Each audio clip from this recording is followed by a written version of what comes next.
2024, from April 23rd to September 12th. And why do I remember so precisely September 12th? Is because in 2015, my mama's funeral was on September 12th. It was just like, this is a whole full circle. A whole full circle right now. Do they know where she's buried? No. Do he knows that she's been buried? No. Because he hasn't. Who did he hear it from? He hasn't talked to me. Still hasn't talked to the funeral home. Hasn't talked to anybody. But yeah, I ultimately ended up having to pay because the funeral home and my family, they were like, listen, we can no longer keep her here. It's been too long.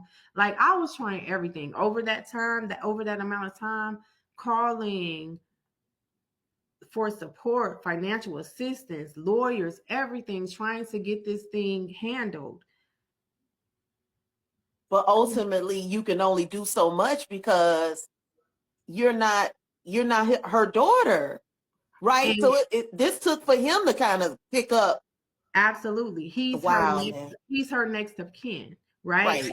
So the paperwork, in my mind, I kind of find a little bit of solace with him being ignorant to the fact that the paperwork that my daughter signed will put her on the hook for everything, but it didn't. It only put her on the hook for her to get out of that nursing facility, okay, that hospice center, because they did not have coolers or anything. So if somebody died there, she was going to lay in that bed until whoever, the city morgue, county morgue, whoever came and picked that body up, which could have been weeks to a month or so, right?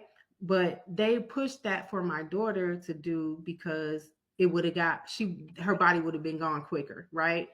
And literally after the next week, we had to call the facility back to ask them for some paperwork and information. Do you know what they told my daughter? They was like, well, we don't have a signed affidavit on file to release information to you, so we can't give you that information. So this information was only pretty much her could only be shared with her dad. Yeah, only her dad. Meanwhile, he's the next he's missing in action. He's missing in action. He's not showing up, not answering calls, not doing anything. So okay. What was the dates again? You said from 23. What was that again? April 23rd, 2024. She was buried September 12th, 2024. So you got May,